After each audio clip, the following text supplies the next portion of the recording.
ಯಲಬುರ್ಗಾದಲ್ಲಿ SLC ಓದ್ತಿರ್ಬೇಕಾದ್ರೆ ನನ್ನ ಸ್ನೇಹಿತ ಸಿದ್ಧಲಿಂಗ ಅಂತಿದ್ದ ನಮ್ಮ ಕ್ಲಾಸ್ನಲ್ಲಿ.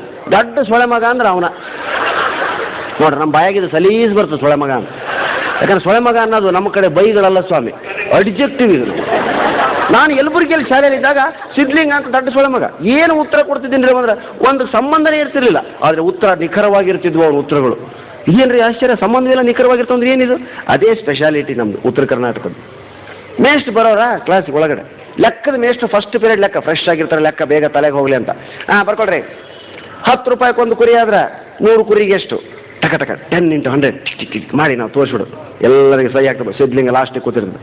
ಏನ್ಲೇ ಸಿದ್ಧಲಿಂಗ ಮಾಡೇ ಲೆಕ್ಕ? ಮಾಡಿಲ್ಲ ಸರ್ ನಾನು. ಯಾಕ? ಲೆಕ್ಕ ತಪ್ಪೈತ್ರಿ ಸರ್. ಲೆಕ್ಕ ತಪ್ಪೈತೆ? ಎಲ್ಲಿ ಮಾಡಿ? ಮಾಡಿಲ್ಲ ರೀ ಸರ್ ನಾನು. ಎದಕ್ಕೆ ಮಾಡಿಲ್ಲ? ತಪ್ಪೈತೆ ಅದಕ್ಕೆ ಮಾಡಿಲ್ಲ. ಮಾಡಲಾರ್ದನ ತಪ್ಪೈತಿ ಅಂತ ಹೆಂಗೆ ಗೊತ್ತಾಗ್ತಿಲ್ಲ ಸುಳ್ಳು ಮಗ. ನಾ ಹೇಳಂಗಿಲ್ಲ ಸರ್. ಚಡಿ ತೊಗೊಂಡು ಹೊಡಿಬೇಕು, ಹೊರಗಡೆ ಹಾಕಿಬಿಡ್ಬೇಕು ಅವ್ರು. ಹೊರಗಡೆ ಅವ್ರ ಮೈ ಎಲ್ಲ ನೀವು ಕೂತ ನಾವು ಹೋಗ್ಲಿ ಸಿದ್ಧಲಿಂಗ ಉತ್ಸಳ ಮಗನ. 10 ರೂಪಾಯಿಗೊಂದು ಕುರಿ ಆದ್ರೆ 100 ಕುರಿಗೆ ಎಷ್ಟು? ಸಿಂಪಲ್ ಲೆಕ್ಕ ಮಾಡಲೆ. ಲೆಕ್ಕ ತಪ್ಪೈತೆ ಪ್ರಾಣೇಶ. ಎದಕ್ಕೆ? 250 ರೂಪಾಯಿ KG ಮಟನ್ ಐತೆ. 250 ರೂಪಾಯಿ KG ಮಟನ್ ಐತೆ. 10 ರೂಪಾಯಿಗೊಂದು ಕುರಿ ನೀವು ರಪ್ಪ ಕೊಡ್ದ ನಾನು? ಮಾಸ್ತಾರ ಲೈಬ್ರರಿಯಾಗ ಅಡ್ಡಾಡ್ಯಾನ್ರಿ, ಸಿದ್ಧಲಿಂಗ ಮಾರ್ಕೆಟ್ನಾಗ ಅಡ್ಡಾಡ್ಯಾನ. ಮಾಸ್ತರ್ ಅಂದ ನಾಲೆಡ್ಜು, ಸಿದ್ಧಲಿಂಗ ಅಂತ ಕಾಮನ್ ಸೆನ್ಸ್. ಇಷ್ಟ. ಯಾವ ಮನುಷ್ಯ ಮಾರ್ಕೆಟ್ನಾಗ ಅಡ್ಡಾಡ್ತಾನೋ ಈ ಕಾಮನ್ ಸೆನ್ಸ್ ಬರ್ತದೆ, ಯಾವ ಮನುಷ್ಯ ಲೈಬ್ರರಿ ಅಡ್ಡಾಡ್ತಾನೋ ನಾಲೆಡ್ಜ್ ಬರ್ತದೆ. ಇವೆರಡೂ ನಿಮ್ಮದಾಗಲಿ ಅಂತ ನನ್ನ ಬಯಕೆ. ಎರಡನ್ನೂ ಮಾಡೀನಿ. ಎಂಥ ಉತ್ತರ ಸ್ವಾಮಿ ಇದು? ಬರೀ ಇಂಥ ಉತ್ತರ ಕೊಡ್ಬೇಕ್ರಿ. ಕನ್ನಡ ಮೇಷ್ಟ್ರು ಬರಬೇಕು. ಬರ್ಕೊಳ್ರಪ್ಪ. ಏನು? ಅಕ್ಕ ಮಹಾದೇವಿಯು ಚನ್ನಮಲ್ಲಿಕಾರ್ಜುನ ಏಕೆ ತನ್ನ ಗಂಡನಾಗಬೇಕೆಂದು ಬಯಸಿದಳು? ಎಲ್ಲ ನಾ ಎದ್ದು ನಿಂತ್ಕೊಂಡು ಗಟ್ಟಿ ಮಾಡಿಬಿಟ್ಟಿರ್ತಿದ್ದೆ ರಾತ್ರಿ ಎಲ್ಲ. ಅಕ್ಕಮಾದೇವಿಯು ಸಾವಿಲ್ಲದ ರೂಹಿಲ್ಲದ ಕೇಡಿಲ್ಲದ ಚಲವಂಗಾನು ಒಲಿದಿನವ್ವ ಎನ್ನುವಂತೆ ಜನ ಹಿಂಗೆ ಎತ್ಕೊಳ್ತೆ. ವೆರಿ ಗುಡ್ ಪ್ರಾಣೇಶ ಕುಂದ್ರ. ಲೇಸಟ್ಲಿಂಗ ಎದ್ದು ನಿಂದ್ರ. ಏನು ಸರ? ಅಕ್ಕಮಾದೇವಿ ಚನ್ನ ಮಲ್ಲಿಕಾರ್ಜುನ ಏಕೆ ಮದುವೆ ಆಗಬೇಕಂದು ಬಯಸಿದಳು? ಆಕೆ ಇಷ್ಟ ಸರ್ ಅದು. ಅದನ್ನ ಕೇಳಕ್ಕೆ ನಾವ್ಯಾರು ನೀವ್ಯಾರು? ಪರ್ಸನಲ್ ಮ್ಯಾಟ್ರ್ ಅದು ಆಕಿದು. ಏನು ಹೇಳ್ತೀರ ಹಿಂಗಾದ? ಎಲ್ಲದಕ್ಕೂ ಇಂಥವೇ ಉತ್ತರ ಸರ್ ಅವನು. ಮೇಷ್ ಮತ್ತೆ ಬರ್ಕೊಳ್ರಿ. ಆಕಳು ಹಾಲು ಕೊಡುತ್ತದೆ, ಸರಿಯೋ ತಪ್ಪು? ಎಲ್ಲರ ಕೈ ಎತ್ತಿಬಿಟ್ಟು ಇಡೀ 100 ಹುಡ್ರು 99 ಹುಡ್ರು ಆಕಳು ಹಾಲು ಕೊಡ್ತದೆ. ಸರಿ ಸರ್, ಸರಿ ಸರ್. ಸಿದ್ಧಲಿಂಗ ಕೈ ಎತ್ತಲಿಲ್ಲ. ಯಾಕಲೇ ಸಿದ್ಧಲಿಂಗ ಎತ್ತಿಲ್ಲ? ತಪ್ಪು ಸರ್, ಆಕಳ ಹಾಲು ಕೊಡಂಗಿಲ್ಲ ರೀ. ಮತ್ತೆ ಆಕಳ ಹಾಲು ಕೊಡಂಗಿಲ್ಲ, ನಾವು ಹಿಂಡಿಕೆ ಬೇಕು. ಬರೀ ಇಂಥ ಉತ್ತರ ರೀ. ಆ ಊರಾಗೊಬ್ಬ ಸ್ವಾಮೀಜಿಗಳಿದ್ರು. ಅವ್ರು ಒಂದಿವ್ಸ ಸಿದ್ದಿಕ್ಕಿದ್ದಂತೆ ಪವಾಡ ಮಾಡಿ ನೀರು ಮೇಲೆ ನಡೆದು ಬಿಟ್ರಿ ಆಗಿನ ಕಾಲಕ್ಕೆ. ಏನು ಇಡೀ ಊರಾಗ ಅದೇ ಸ್ವಾಮಿಗಳು ನೀರು ಮ್ಯಾಗ ನಡೆದ್ರು, ನೀರು ಮ್ಯಾಗ ನಡೆದ್ರು. ಸಿದ್ಧಲಿಂಗ ಒಪ್ಪಲಿಲ್ಲ ಮಾತು. ಏನು ದೊಡ್ಡ ಆಗೋದಿಲ್ಲ ಅದ್ರಾಗ ಅಂದ. ಏನಿದೆ ಸ್ವಾಮಿಗಳು ನೀರಿನ ಮೇಲೆ ನಡೆದ್ರು? ಏನಿದ್ರ ಅರ್ಥ ಅಂತ ಮಾಸ್ಟರ್ ಕೇಳಿದ್ರ? ಸ್ವಾಮೀಜಿ ಈಜು ಬರಂಗಿಲ್ಲ ಅಂತ ಅರ್ಥ. ನೆಲದ ಮ್ಯಾಗ ನಡಿಬೇಕು, ನೀರಿನಾಗ ಈಜಬೇಕು. ನೆಲ ಇರೋದ ನಡೆದಕ್ಕೆ, ನೀರಿರೋದ ಈಜದಕ್ಕೆ. ಅದನ್ನ ಬಿಟ್ಟು ನೀರಿನ ಮ್ಯಾಗ ನಡಿತೀನಿ, ನೆಲದ ಮ್ಯಾಗ ಏನು ಈಜ್ದಾನ ನಾವು? ಈ ದಿಕ್ಕಿನಲ್ಲೂ ಯೋಚನೆ ಮಾಡಬಹುದಾ ಅಂತ ಯೋಚಿಸೋದಕ್ಕೆ ಹಚ್ಚಿದ್ದು ನಮಗೆ ಸಿದ್ಧಲಿಂಗ ಸ್ನೇಹಿತರು. ನಮಗೆ ಹಾಸ್ಯದ ಉಗಮ ಆದದ್ದು ಅಲ್ಲೇನೆ. ಎಂತೆಂಥ ವಿಚಾರಗಳು. ಲೆಕ್ಕದ ಮೇಷ್ಟ್ರು ಅವನ ಮೇಲೆ ಭಯಂಕರ ಸಿಟ್ಟು. ಒಟ್ಟೆ ಲೆಕ್ಕ ಮಾಡ್ತಿದ್ದೆ ಅವ್ನು. ಬರೀ ಇಂಥವು ವಿಚಾರ. ಲೆಕ್ಕದಾಗ 100ಕ್ಕೆ 2 ತೊಗೊಂಡನ್ರಿ.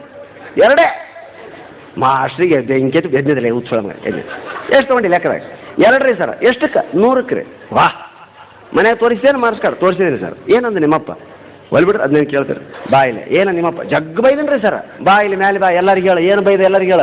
ಬ್ಯಾಡ ಬಿಡ್ರಿ ಸರ್, ಎಲ್ಲರಿಗೆ ಹೇಳೋದು ಅಲ್ಲದು ಅಂದ ಸಿದ್ಧಲಿಂಗ. ಬ್ಯಾಡ, ನೀ ಹೇಳಬಾ, ಮ್ಯಾಗ ಬಾ. ಬೆಂಚ್ ಮೇಲೆ ಎದ್ಬಿಸಿಬಿಟ್ರಿ ಅವನ್ನ. ಸರ ಬ್ಯಾಡ ಅಂತೀನಿ ನಾನು, ಕೇಳ್ರಿ ಕೇಳ್ರಿ ಅನ್ನಕತ್ತೇನವ. ಸುಮ್ಮನೆ ಹೇಳ, ನಿಮ್ಮಪ್ಪ ಏನು ಉಗುದ ನಿನಗೆ ಅದನ್ನು ಬೊಗಳಿಲ್ಲ.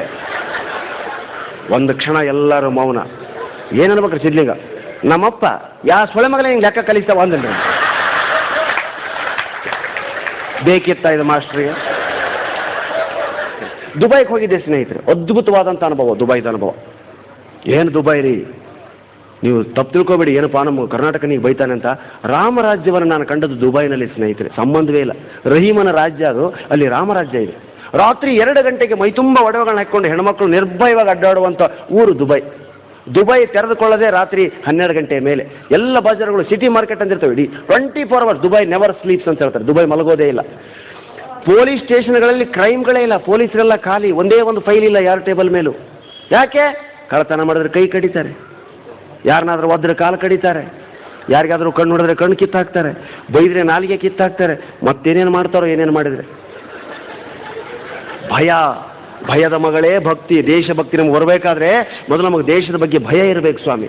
ಭಯದ ಮಗಳೇ ಭಕ್ತಿ. ಭಾಳ ಖುಷಿ ಆಯಿತು ದುಬೈ ನೋಡಿ. ನನ್ನನ್ನು ಅಲ್ಲಿನ ಅದ್ಭುತವಾದಂಥ ಪಂಚತಾರ ಹೋಟ್ಲಿಗೆ ಕರ್ಕೊಂಡೋದ್ರು. ಆ ಹೋಟ್ಲ್ ಹೆಸರು ಕೇಳಿದ್ರೆ ಗಾಬರಿ ಆಗ್ತಿರ್ರಿ. ಏನು? ಬುರ್ಜ್ ಅಲ್ ಅರಬ್.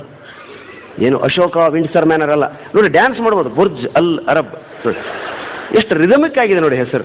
ಇದೆ, ನೀವು ದುಬೈಗೆ ಹೋದ್ರೆ ನೋಡಿರ್ತೀರ. ಬುರ್ಜ್ ಅಲ್ ಅರಬ್ ಹೋಟೆಲು 37 ಅಂತಸ್ತಿನ ಸಮುದ್ರ ಮಧ್ಯೆ ಇರೋ ಹೋಟೆಲ್ ಅದು. ಲಿಫ್ಟ್ನಲ್ಲಿ ಮೇಲೆ ಹೋಗ್ತಿದ್ರೆ ಎಲ್ಲ ಸಮುದ್ರದ ಅಲೆಗಳು ಬಂದು ಆ ಹೋಟ್ಲಿಗೆ ಅಪ್ಪಳಿಸ್ತಾ ಇರ್ತವೆ, ಬೋಟ್ಗಳು ಬರ್ತಾ ಇರ್ತವೆ. ಸುಂದರವಾದಂಥ ದೃಶ್ಯ. ಪುಷ್ಪಕ ವಿಮಾನದಲ್ಲಿ ಸ್ವರ್ಗಕ್ಕೆ ಹೋಗ್ತಿದ್ದೀವಿ ಏನೋ ಅನಿಸ್ತದೆ. ಲಿಫ್ಟ್ ಕೆಟ್ಟರೆ ಸ್ವರ್ಗಕ್ಕೆ ಹೋಗ್ತೀವಿ, ಕೆಡದಿದ್ರೆ ರೂಮ್ ಸೇರ್ಕೊತೀವಿ ಅಷ್ಟೇ. ಏನು ದೃಶ್ಯ! ಆ ರೂಮ್ನಲ್ಲಿ ಹೋಗಿ ನೋಡಿದೆ, ಎದೆ ಹೊಡೆದೋಯ್ತು ನಂದು ಆ ರೂಮ್ ನೋಡಿ. ರೂಮ್ ಅಲ್ಲ ಸ್ವಾಮಿ, ಅದು ಸ್ವರ್ಗದ ರೂಮು. ಬಾಗಿಲ ಚೌಕಟ್ಟು ಬಂಗಾರದ್ದು, ಪ್ಯೂರ್ ಬಂಗಾರ, ಗೋಲ್ಡ್ ಪ್ಯೂರ್ ಬಂಗಾರ ಬಾಗಿಲು ಚೌಕಟ್ಟು. ಒಳಗಡೆ ಹೋಗಿ ನೋಡ್ತೀನಿ, ಒಂದೊಂದು ಜೂಮರ್ಗಳು ಲಕ್ಷಾಂತರ ರೂಪಾಯಿ ಬೆಲೆ ಬಾಳೋ ಜೂಮರು. ಮಂಚ, ಬೆಡ್ ಎತ್ತಿ ಮಂಚ ನೋಡ್ತೀನಿ, ಬೆಳ್ಳಿಯ ಮಂಚ, ಪ್ಯೂರ್ ಬೆಳ್ಳಿ ಮಂಚ.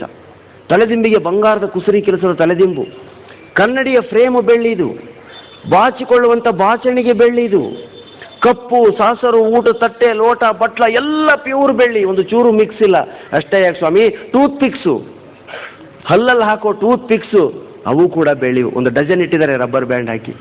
ಜೇಬಿ ಇಳಿಸೋಣ ಅನ್ಕಂಡೆ, ಎಲ್ಲ ಕಡೆ ಕ್ಯಾಮ್ರಾ. ಥೂ ಬೇಡಪ್ಪ ಸ್ವಾಮಿ. ಹೊರಗಡೆ ಬಂದು ಕೇಳಿದೆ, ಏನು ಸ್ವಾಮಿ ಇದು ಲಾಡ್ಜು ಅಂತ. ಇದೇನು ಅಂತ ಕೇಳಿದೆ. ಒಂದು ರೂಮ್ ತುಂಬ ಆಕರ್ಷಕವಾಗಿ ಡೋರ್ ಮುಚ್ಚಿತ್ತು. ಏನು ರೂಮ್ ಇರೋದೆ? ಟೈಲೆಟ್ ಸರ್ ಅಂದರು. ಹಾಂ ಗಾಬ್ರೆ ತೆಗೆದ್ರು ಸರ್ ಟೈಲೆಟು. ಘಮ ಘಮ ಘಮ ಘಮ ಅಂತ ಪರಿಮಳ, ಮೊದಲ ರಾತ್ರಿ ರೂಮಿನ ಪರಿಮಳ. ನಮ್ಮ ಊರುಗಳಲ್ಲಿ ಟೈಲೆಟ್ ಹಂಗಿದೆ, 5 ಕಿಲೋಮೀಟರ್ದಿಂದನೇ ಅಲ್ಲೊಂದು ಟೈಲೆಟ್ ಇದೆ. ಟೈಲೆಟ್ ಹೇಳಿದ್ರೆ ಕೇಳೋದೇ ಬೇಡ, ಹೊರಗಡೆ ಹೋಗ್ಬಿಟ್ಟು ಸಾಕು ನಾವು. ಆ ವಾಸನೆ ಹಿಡ್ಕೊಂಡೋದ್ರೆ ಅಲ್ಲೊಂದು ಟೈಲೆಟ್ ಇರ್ತದೆ ಸರ್. ಡೋರ್ ತೆಗೆದು ನಿಂತರೆ ವಾಸನೆ ಇಲ್ಲ, ತಳ ತಳ ತಳ ತಳ ಹೊಳಿತಾ ಇದೆ. ಫ್ಲಶ್ ಮಾಡಿದರೆ ಪನ್ನೀರ್ ಬರ್ತದೆ, ಪನ್ನೀರು ಫ್ಲಶ್ ಮಾಡೋದಕ್ಕೆ. ಅದನ್ನ ನೋಡಿ ನಾನಂದೆ, ಇದನ್ನು ನಾನು ಉಪಯೋಗಿಸೋದಿಲ್ಲ. ಸತ್ರು ಚಿಂತೆ ಇಲ್ಲ, ಇದನ್ನು ನಾನು ಬಳಸೋದಿಲ್ಲ, ಇದನ್ನು ಬಳಸೋ ಯೋಗ್ಯತೆ ನನಗಿಲ್ಲ ಅಂತೇಳಿ ಹೊರಗಡೆ ಬಂದು, ಸ್ವಾಮಿ ಇಲ್ಲ ನಿಲ್ಲಿಸ್ತೀರಾ? ಹೌದು ಸರ್ ಇಲ್ಲೇ ಇಳಿಸ್ತೀವಿ. ಎಷ್ಟಿದೆ ರೇಟ್ ಒಂದು ದಿವಸಕ್ಕೆ ಅಂದೆ. ಸರ್ 6 ಲಕ್ಷ ರೂಪಾಯಿ per day, 6 lakhs rupees, 6 lakh ರೂಪಾಯಿ. ಅಂದ್ರಲ್ಲಿ ಯಾರು ಇಲ್ಲ ಅಂತ ತಿಳ್ಕೊಬೇಡಿ ನೀವು. 3 ತಿಂಗಳು ಮುಂಚೆ ಬುಕ್ ಮಾಡಬೇಕು ನೀವು. 6 ಲಕ್ಷ ರೂಪಾಯಿ. ನಾನಂದೆ, ಅಪ್ಪ 20 ವರ್ಷದಿಂದ ಊರೂರು ಅಡ್ಡಾಡಕತ್ತೀನಿ, ಇನ್ನೂ ನನ್ನ ಬ್ಯಾಂಕ್ ಅಕೌಂಟ್ನಾಗ 6 ಲಕ್ಷ ರೂಪಾಯಿ ಇಲ್ಲ.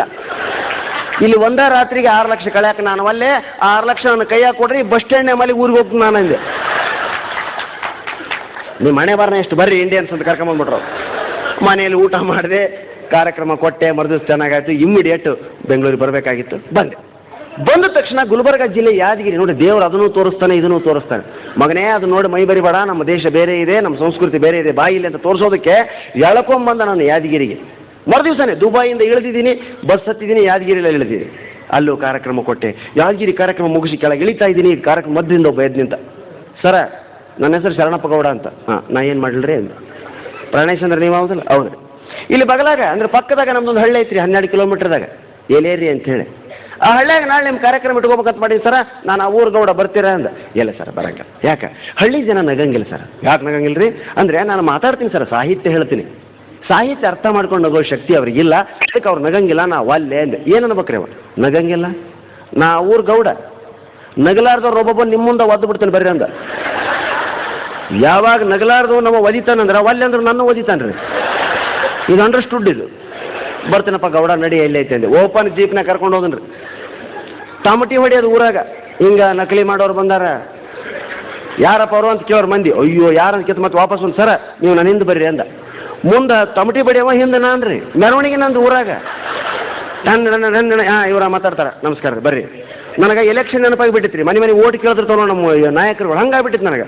ಈಗ ಇವರ ಮಾತಾಡ್ತಾರೆ, ಸಂಜೆ ಮುಂದೆ ಹನುಮಂತರ ಗುಡಿತಲ್ಲ ಬರ್ಬೇಕು ನೀವು, ಜಡ್ಡಿನಕ್ಕೆ ಮುಂದವ ನಮಸ್ಕಾರ ನಮಸ್ಕಾರ ಅಂತ. ನಾನು ಎಲ್ಲೆಲ್ಲೂ ಈ ಥರದ ಅನುಭವ ಆಗಿರಲಿಲ್ಲ ನನಗೆ. ಇಡೀ ಹಳ್ಳಿ ಅಡ್ಡಾಡಿ ಒಂದು ಹನುಮಂತಿಯವರು ಕುಡಿ ಕಟ್ಟಿಗೆ ಬಂದಿರಿ. ಎಲ್ಲ ಜನ ನಮ್ಮಿಂದ ಬಂದುಬಿಡ್ತೀರಿ. ಫಸ್ಟ್ ಕ್ಲಾಸ್ ಕಾರ್ಯಕ್ರಮ ಆಯಿತು. ಅವ್ರಿಗೆ ಏನು ಬೇಕು ಅದು ಹೇಳಿದೆ, ನಕ್ಕರು, ಸಂತೋಷ ಆಯಿತು. ಸನ್ಮಾನ ಮಾನ ಎಲ್ಲ ಆದವು. ರಾತ್ರಿ ಗೌಡ್ರ ಮನ್ಯಾಗ ಹಾಲ್ಟ್, ಒಳ್ಳೆ ಊಟ ಮಾಡಿಸ್ತೆ, ಹೋಳಿಗೆ ಊಟ, ಫಸ್ಟ್ ಕ್ಲಾಸ್ ಊಟ ಮಾಡಿ ಮಲಗಿ ಬೆಳಗಾಯಿತು. ಎದ್ದೆ, ಟೀ ತಂದಿಟ್ರು ಮುಂದೆ. ನಮ್ಮ ದುರಭ್ಯಾಸ ಏನು ಉತ್ತರ ಕರ್ನಾಟಕ ಅಂದ್ರೆ, ಟೀ ಕುಡಿದ ತಕ್ಷಣ ನಾವು ಟಾಯ್ಲೆಟಿಗೆ ಹೋಗ್ಬೇಕ್ರಿ. ನೀವು ಯಾರನ್ನಾರ ಕೇಳಿ ಚಹಾ ಕುಡಿದರ್ತು ನಮ್ಗೆ ಅದು ಬರೋಂಗಿಲ್ಲ. ನೀವು ಚಹಾ ಕೊಡಲಿಲ್ಲ ಅಂದ್ರೆ 3 ತಿಂಗಳು ನಾವು ಹೋಗೋದೇ ಇಲ್ಲ. ಚಹಾ ಮುಂದಿಟ್ಟುಗಳೇ ಕುಡಿದು ಬಿಟ್ಟೆ ಬಂದುಬಿಡ್ತೀರಿ. ಗೌಡ್ರೆ ಟೈಲೆಟ್ ಎಲ್ಲ ಐತಿ ಅಂತ ಕೇಳಿದೆ. ಅಯ್ಯೋ ಸಾರಿ ಪ್ರಾಣೇಶ್ವರ, ಟೈಲೆಟ್ ಇಲ್ಲ. ಹಾಂ, ಟೈಲೆಟ್ ಇಲ್ಲ ಗತಿ ಅನ್ನಂದು. ಚಹಾ ಬೇರೆ ಕುಡಿದ್ಬಿಟ್ಟಿನಿ. ಹೆಂಗ್ರಿ ಅಂದೆ. ಅಯ್ಯೋ ಪ್ರಾಣೇಶ್ವರ ಟೈಲೆಟ್ ಇಲ್ಲ ಅಂದ್ರೆ ನಾವು ನಿಮ್ಮಂಗೆ ಸಿಟಿ ಅವ್ರಂಗೆ ಮನ್ಯಾಗ ಕಟ್ಟಿಸಿರಂಗಿಲ್ಲ ರೀ, ಬೈಲು ಕಡೆಗೆ ಹೋಗ್ಬೇಕ್ರಿ ತಂಬಿಗೆ ತೊಗೊಂಡು ಹೊಲ್ದಾಗ ತ್ವಾಟದಾಗ ಗದ್ಯಾಗ. ಅಯ್ಯೋ ಓಪನ್ ಏರ್ ಟ್ರೀಟ್ಮೆಂಟಾ, ಸರಿ ಸರ್ ಹೋಗ್ತೀನಿ. ತಂಬಿಗೆ ಎಲ್ಲಿ ಅದು ಸರ್ ಅಂದೆ. ತೋರಿಸಿ ಸರ್, ಬಿಂದಿಗೆ ಥರ ಅದು ತಂಬಿಗೆ ಹಿಡ್ಕೊಳೋದಕ್ಕೆ ಹೋಗ್ತೀನಿ. ಪ್ರಾಣೇಶ್ವರ ಮುಟ್ಟಬೇಡ್ರಿ ತಂಬಿಗೆ. ಯಾಕೆ ನೀವು ನಮ್ಗೆ ಎಷ್ಟು, ನೀವು ತಂಬಿಗೆ ಹಿಡ್ಕೊಂಡು ಊರಾಗ ಮೆರವಣಿಗೆ ಹೋದ್ರೆ ನನ್ನ ಮರ್ಯಾದೆ ಏನಾಗಬೇಡ. ಏನು ಇದು ಒಳ್ಳೆ ಪರಿಸ್ಥಿತಿ ಬಂತಲ್ರಿ, ಮನ್ಯಾಗ ಟೈಲೆಟ್ ಇಲ್ಲ, ತಂಬಿಗೆ ಹಿಡ್ಕೊಂಡು ಹೋಗ್ಬೇಡ ಅಂತಾನ. ಹೆಂಗ್ರಿ ಗತಿ ನಂದು ಒಂದೆ. ಚಿಂತೆ ಮಾಡ್ಬೇಡ್ರಿ ಪ್ರಾಣೇಶ್ವರ, ನಮ್ಮಲ್ಲ ಭಾಳ ಅದಾನ, ತಂಬಿಗೆ ತೊಗೊಂಡು ಅವ ಮುಂದೆ ಹೋಗ್ತಾನ, ನೀವು ಅವ್ನು ಹಿಂದೆ ಹೋಗ್ರಿ ಸಾಕು ಅಂದ. ಎಂಥ ಟ್ರೀಟ್ಮೆಂಟ್ ರೀ. ಅವನ ಹೆಸರೇ ತಂಬಿಗೆ ತಮ್ಮಣ್ಣ. ತಮ್ಮಣ್ಣ ಬಾಯಿಲೆ ಅಂದ್ರೆ ತಂಬಿಗೆ ಎಲ್ಲೈತ್ರಿ ಅಂತ ಬಂದವ. ಯಾಕಂದ್ರೆ ಗೊತ್ತವ ತಮ್ಮಣ್ಣ ಅಂದ್ರೆ ತಂಬಿಗೆ ಅಂತ ಅವ್ನಿಗೆ ಗೊತ್ತು. ತಂಬಿಗೆ ತಮ್ಮಣ್ಣ ತಂಬಿಗೆ ಎಲ್ಲೈತ್ರಿ, ತಗೋ ಸಾಬ್ರನ್ನ ಕರ್ಕೊಂಡು ಹೋಗು. ಸ್ವಾಮಿ ತಂಬಿಗೆ ಹಿಡ್ಕೊಂಡು ಅವನು ಮುಂದೆ ಹೊಂಟೆ. 6 ಲಕ್ಷ ರೂಪಾಯಿ ಕೊಡೋ ಬುರ್ಜ್ ಅಲ್ಲರ ಹೋಟೆಲ್ನಾಗ ಈ ಸೌಲಭ್ಯ ಇಲ್ಲ. ಅಲ್ಲೇ ನಮ್ಮ ತಂಬಿಗೆ ನಾವ ಹಿಡ್ಕೊಂಡು ಹೋಗ್ಬೇಕ್ರಿ ಒಳಗೆ. ನಮ್ಮ ಉತ್ತರ ಕರ್ನಾಟಕಗಳು ತಂಬಿಗೆ ಹಿಡ್ಕೊಂಬರೋಕೆ ಭಾಳ ಅದನ. ಅಂದ್ರೆ ಎಷ್ಟರ ಮಟ್ಟಿಗೆ ಅತಿಥಿ ಸತ್ಕಾರ ಬೇಡ ಲೆಕ್ಕ ಹಾಕ್ರಿ ನೀವು. ಅವ ತಂಬಿಗೆ ಹಿಡ್ಕೊಂಡು ಮುಂದೆ ಹೊಂಟೇನ್ರಿ, ಅವನಿನ್ನ ಕೈ ಬೀಸ್ಕೊಂತ ಹೊಂಟೆ. ಹೋದ್ವಿ 1 ಕಿಲೋಮೀಟ್ರ್ ಹೋದ್ವಿ ರೀ, ಕುಂದ್ರ ಜಗನ ಬರಬಲ್ತು. ಏನೋ ದೂರ ಇದ್ದಿತ್ತು ಬಿಡು ಅಂತ ನಾನು ಮತ್ತೇನಪ್ಪ ತಮ್ಮಣ್ಣ ಸುದ್ದಿ ಗೌಡ್ರು ಏನೋ ಎಲ್ಲ ಮಾತಾಡ್ಕೊಂತ ಹೋದ್ವಿ. ನಮ್ಮ ಮಾತು ಮುಗೀತಾಗಲಿ ಕುಂದ್ರ ಜಾಗ ಬರಬಂತು. 2 ಕಿಲೋಮೀಟರ್ ಅಂತ ತೋರಿಸ್ತಾ ಇದೆ ಮೈಲಿಗಲ್ಲು. ಏನಿದು ಗತಿ, 2 ಕಿಲೋಮೀಟ್ರ್ ತಳಮಳ ಹೊಟ್ಟೆಗ, ಕೈಕಾಲು ತರತರ ಅನ್ನಕತ್ಯಾವ. ಚಹಾ ಬೇರೆ ಕುಡಿದ್ಬಿಟ್ಟಿನಿ. ತಿರುಗಿ ನೋಡ್ತೀನಿ ಹಳ್ಳಿನೇ ಕಾಣವಲ್ತು. ಮತ್ತೆ ಸಹಿಸಿಕೊಂಡು ಹೊಟ್ಟೆ ಹಿಡ್ಕೊಂಡು ಏನೋ ಕಷ್ಟಪಡ್ತಾ ಹೋದ ಸ್ವಾಮಿ. 3 ಕಿಲೋಮೀಟ್ರಿಗೆ ಮುಗಿತೀರಿ ನನ್ನ ಕತಿ. ತಲೆ ಕೆಟ್ಟ, ಲೇ ತಮ್ಮ ಎಲ್ಲಿ ಕುಂದಿರ್ಬೇಕ್ರೆ ನಾನು ಅಂದೆ. ಏನು ಅನ್ಬೇಕ್ರಿ ಅವ, ನನಗೇನು ಗೊತ್ತು ಸರ್ ಅಂದೆ. ನೀನು ನಾವು ಹುಚ್ಚೋಳೆ ಮಗನೇ, ತೊಂಬಿ ಹಿಡ್ಕೊಂಡು ಹೊಂಟವು ನೀನು, ನನಗೇನು ಗೊತ್ತಂತೀಯಲ್ಲೇ. ಅದಕ್ಕೆ ಅವ ಏನು ಅನ್ಬೇಕ್ರಿ, ನನಗೇನು ಗೊತ್ತ್ರಿ ಸರ, ನೀವು ಎಲ್ಲಿ ಕುಂದಿರ್ತೀರೋ ಅಲ್ಲಿ ತಂಬಿಗೆ ಹಿಡ್ತೀನಿ ನಾನು. ಅಯ್ಯೋ ಶಿವನೇ, ಇದನ್ನೇ ನೀವು ಸಿಟಿಯವರು ಕಮ್ಯುನಿಕೇಷನ್ ಗ್ಯಾಪ್ ಅಂತ ಕರಿತೀರಿ. ಅವ ಎಲ್ಲಿ ತಂಬಿಗೆ ಇಡ್ತಾನ ಅಲ್ಲಿ ಕುಂದಿರ್ಬೇಕಂತ ನಾನು ಎಲ್ಲಿ ಕುಂದಿರ್ತೀನೋ ಅಲ್ಲಿ ತಂಬಿಗೆ ಇಡ್ಬೇಕಂತ ಅವ. ನಾನೇನಾರ ಅವತ್ತು ಅವನ್ನ ಕೇಳಲಿಲ್ಲ ಅಂದ್ರೆ ಗುಲ್ಬರ್ಗ ಮಠ ಹೋಗಿಬಿಡ್ತಿದ್ವಿ ನಾವು. ಅವ ಏನು ನನ್ನ ಕುಂದ್ರ ಕೊಡ್ತಿದ್ರಲ್ಲ. ಎಂತೆಂಥ ಅನುಭವಗಳು ಸರ್. ನಿಮ್ಮನ್ನ ನಗ್ಸೋಕೆ ಮತ್ತಷ್ಟು ಕಾಮಿಡಿ ತುಣುಕು